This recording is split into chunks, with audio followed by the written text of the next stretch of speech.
A word of caution. Unlike most of my videos, this video contains some swearing. I'm sorry if that upsets you, but given the nature of the incident, it was how it unfolded. Feel free to skip forward a couple of minutes if you don't want to hear this history. A little over a year ago, I bought a Phantom 3 from my mate. It came with the name of Collingwood. To each his own. Anyway, I don't follow football, so it didn't matter to me. Anyway, Collingwood was a Phantom 3, and as many of my subscribers would know, there's more than the odd cutaway shot in some of my videos. I was very happy with Collingwood. The image quality was quite good, he was very stable to fly, and he always returned to home. About 4 or 5 months ago, I guess, I was just out filming for a bit of fun, when all of a sudden the image started to go quite radical on my screen. But he came home, and I went back home. Ever since then, the gimbal, which is where the camera is, just went completely wild, insanely wild, for no apparent reason, to the point it actually got very hot. Now, I've tried to double check a few things, but I can't get it to go, and the situation is I haven't yet sent it off to be repaired, and because of their age, they are getting harder to repair, or near impossible to repair. So anyway, just before New Year's, updating software, I decided I'd waited long enough and I bought myself a Mavic Pro. They're like chalk and cheese in as much as there's no problems with connectivity with the new one, whereas the old Phantom was constantly giving me issues. And despite how much money and time I invested in it, tweaking things and trying to get a little bit more signal out of it, the best I could get was when I went out to Wivenhoe Dam, which I made a vlog about if you're interested in. Okay, so now on to today. And what just happened. It was quite windy today, and I thought, yeah, I'll just go for a little test flight just above my house and just along the street, which I did. And I thought, well, while I'm up, I'll just follow the main road, which I did towards the ferry, and that was great. Never had an issue with signal whatsoever, and that really is the best aspect, I think. So I'll cut a long story short. I was about to return to home anyway, which means basically, to those that don't know, it comes back to the point you took off from, which is extremely handy. Anyway, it decided by itself it was time to come back. Go home. So that was all good. I was keeping my eye on the battery because on the way out, I had actually gone to sport mode, which gets up to around just a little bit over 70 kilometres an hour. However, the downside of that is it uses about twice the RPM on the motors, so obviously uses battery a lot quicker. So I'm watching the screen with the annoying beep beeps going off, saying it's returning to home, and I'm counting down how far away it is, and it was still quite a considerable way away. Meantime, the battery level is going down, and I'm trying not to panic.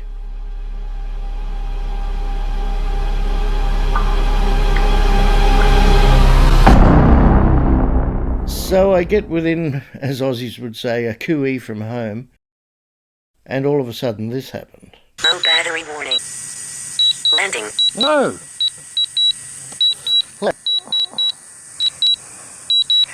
No!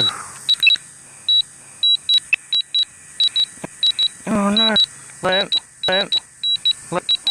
Don't get it. Oh, where is it?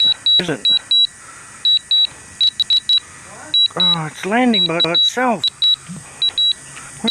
Where is it?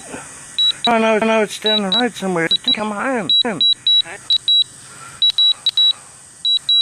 Oh no, where? Oh no. I don't know where it is. Critically low battery. Fuck, where are you? It's down bloody... Oh. Down where? No, it's down the... Look here, look, no. The fuck is it? Oh. I don't know where it is. Oh no, you're kidding. Oh, get my car keys. Lock the house again if you come with me. And where is it? Oh, stop. You son of a bitch. Where is it?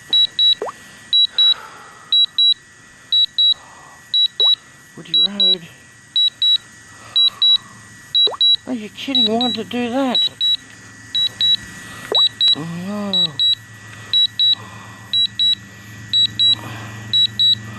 Oh no, where is it? No signal. Oh. God, quick, hurry up, lad. Don't worry about the lights. I don't know where it fucking is. Oh. Grab my cigarettes, quick. The fucking useless prick. Oh, you're kidding me. So driving quite frantically. No idea where it is. Jesus, you're kidding me. What a useless pig of shit. Fucking Phantom never did that. Oh, it's supposed to come straight to home. It was coming home. I thought it was going a bit screwy. It almost made it here. I don't fucking believe this. Useless fucking thing. Hey, don't drive like $1,000 fucking thing down the road. The fucking useless thing. The handles came back. It was bloody coming back. Then it went too low and the battery went too low. It said landing. I had a strong feeling I would find it. The main reason I was trying to get to it quickly is because sadly not everyone in the world is honest. Shit, I hope no one's picked it up. And of course, even though I have my phone number printed on the drone, that doesn't guarantee that you'll get it back. See, I should have checked the wind direction first. Always fly into the wind so you got backup. The wind must have been too strong for it. If it's got enough battery, there's a thing saying find my drone on it. Now I remember when I was tinkering around with the app, I did notice a feature called Find My Drone. So I hurriedly looked around for where that was, and I found it. Oh man, you're joking. It looked like a park, but then I don't know how close to the trees I got. It ran enough power. I got to the area I thought it might be. Can't be far. At first I thought it said it was 10 minutes away. I got this street. And I thought, that doesn't make sense. Well, it's hard to tell. I don't know, can you see it on there where its last position? Well, it's probably showing our phone's position. Anyway, so I drove to the other side of where we'd pulled up. What the fuck? Well, this is where it landed. It's right here, look. There. Okay, well, that's post office. behind the post office. Alright, what's that? What is the red arrow?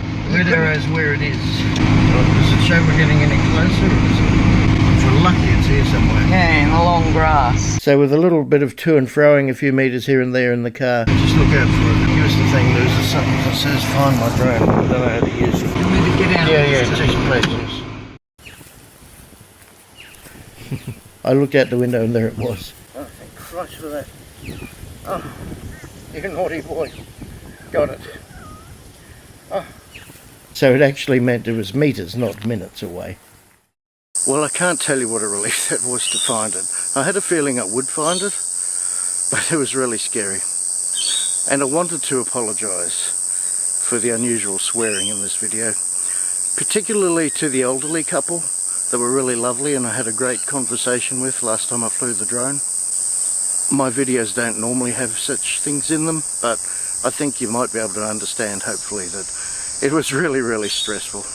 So yeah, like a lot of my videos, I put this one down to fate, going, well, you weren't quite ready to make this video, but I think you better make it now. And here's a bit of a better subject for you.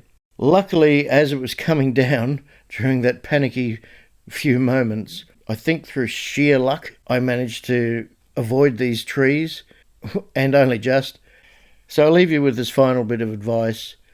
Just logical things if you're a drone pilot. Personally, I will be raising the level where it returns to home. Yes, in theory it might shorten the distance, but that will help factor in accounts like today when it was windy. Always check, depending on your country. In Australia we have an app by CASA called Can I Fly Here? And it has a little compass and will show you the direction of the wind.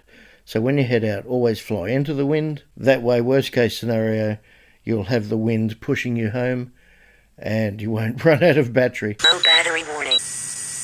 Landing. No!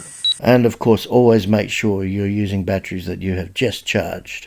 It was a big shock and I'm so thankful I found it and inspired this video. Okay, thanks for listening. And sorry about the swearing, but you heard it the way it happened, because it records through my phone as well, which the old Phantom didn't do. So from Collingwood and the new kid on the block Cheers.